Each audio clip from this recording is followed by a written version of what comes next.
Let's make it pretty simple. Let's step away from the concept of Reiki for now, or how I understand Reiki. Let's have a look at some comparatives.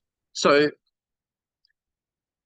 I mean, we could say, okay, let's have a look at the Western world, the concept of the Western world. Do angels exist? And there's really famous people who have done some amazing works in the field. For an example, like Doreen Virtue is one of them, who wrote about the angel cards. And these angel cards now are in numerous languages around the world today. So do the angels exist? Well, they seem to for some people. So the interesting thing is, then that's the Western world. That covers all the Western world countries. We go back in history. All of the traditional teachings were dealing with spirit of some description.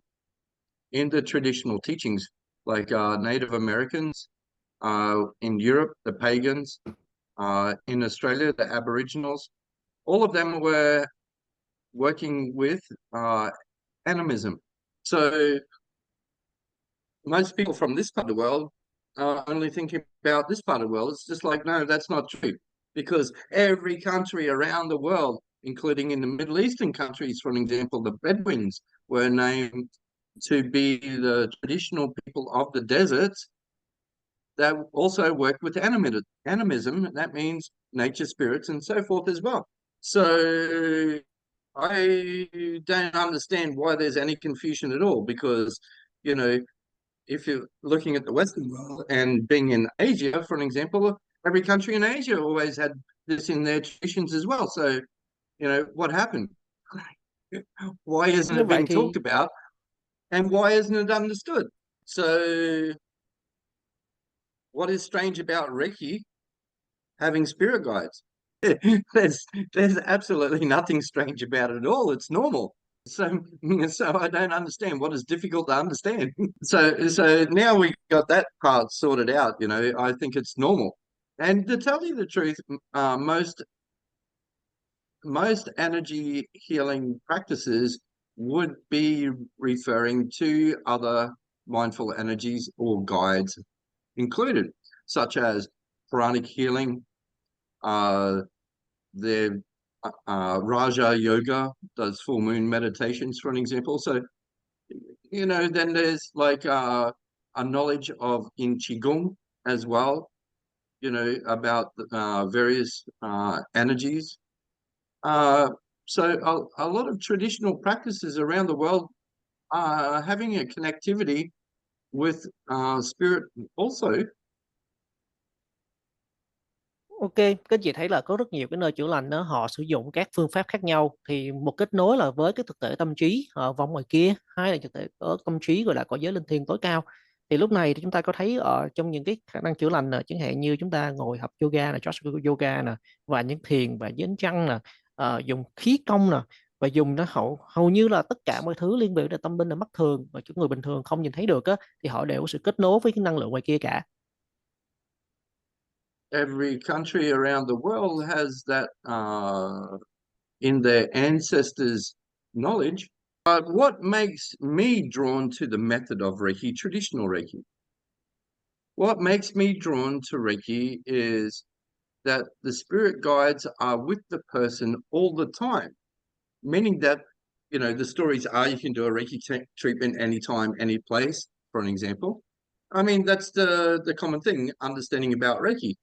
So what does that mean? That means your spirit guides are with you all the time. So what makes Reiki uniquely different as a method, that you don't actually have to do an invocation for the guides to be with you to perform a Reiki treatment, is something very unique to traditional Reiki. That does not happen in Qigong. That does not happen in a lot of all these meditation techniques. None. Absolutely none at all. So that sort of Và brings the whole lifestyle as being a competent Reiki therapist into a completely different new dynamics. So with that understanding, it allows a person who does study Reiki competently. What I mean by competently, meaning we have the technology today to quantify a Reiki treatment, meaning to be able to establish the differences between before a Reiki treatment and after a Reiki treatment. It is now quantifiable with technology that we have today. Now, where's the energy coming from when performing a Reiki treatment is the spirit guides. So it's actually the spirit guides that are creating the outcome of a competent Reiki treatment. If the person does not have spirit guides, it will demonstrate there's no change. It's very simple.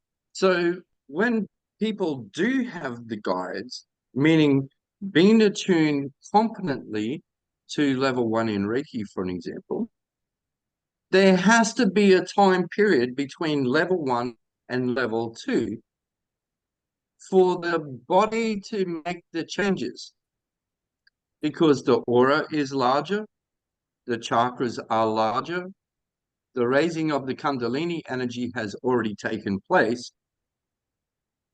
It takes time for the body and the mind of the person, and also the transformations of the congested energy in their body to take place, including in the emotional body, prior to be able to have a larger spectrum of frequency to go through their body when they learn level 2. I mean, what I've just said is been written a long time ago.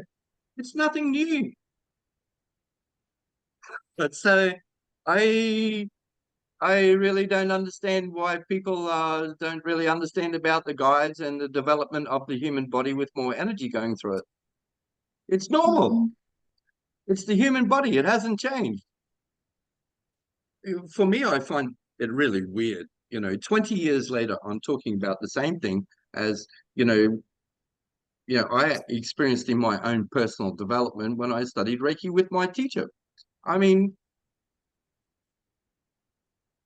it's really what could you say? It's really fascinating, if you like to call it that. On my opinion, it's really fascinating that all the variations of Reiki around the world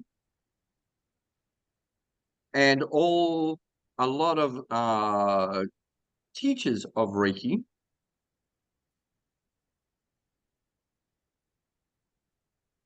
may not have spirit guides with them.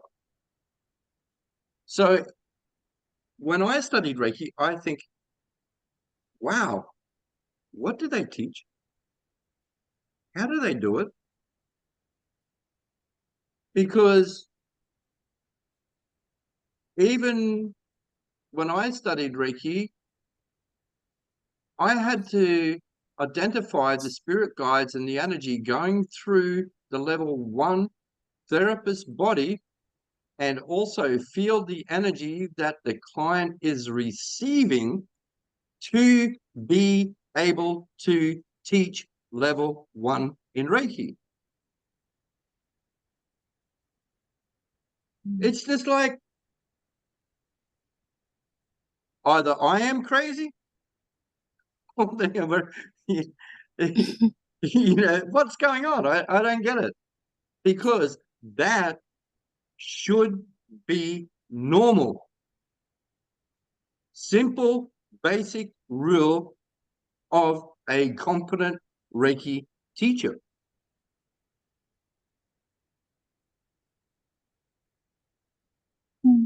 So I don't understand.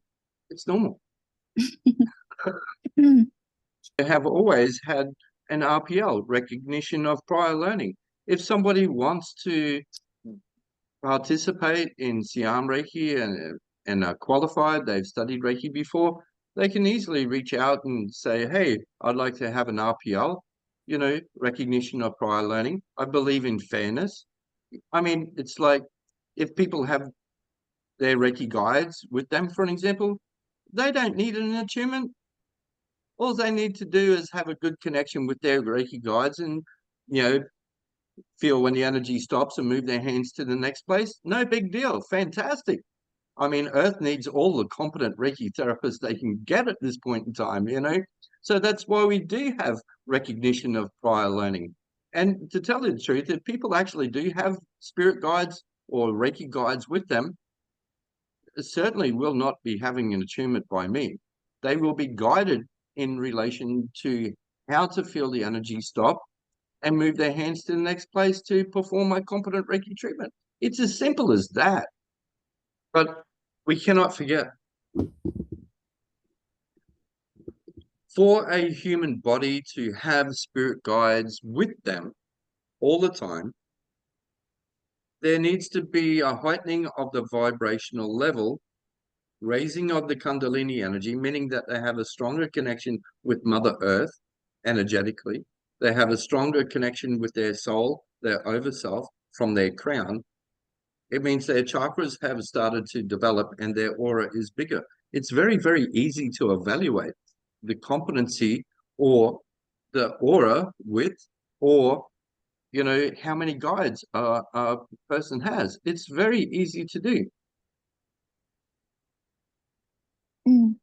But the development of the human body has to take place to have a larger spectrum of frequency going through their body.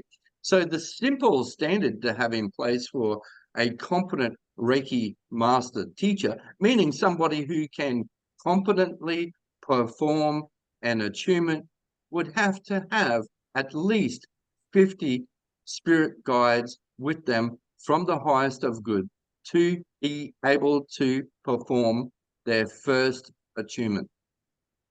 So, you know, it's better to ask the masters about the chaos that they've been through, you know, in their personal spiritual development, to have more guides to work with them. It really is a journey, and it's very entertaining.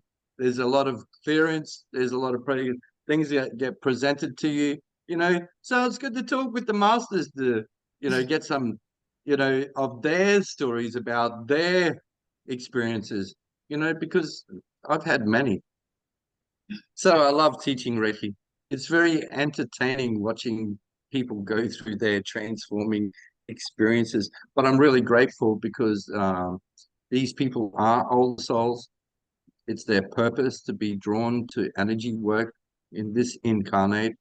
And I can support them and guide them and give them some insights, for an example. I mean, that's beautiful because they're doing beautiful work too.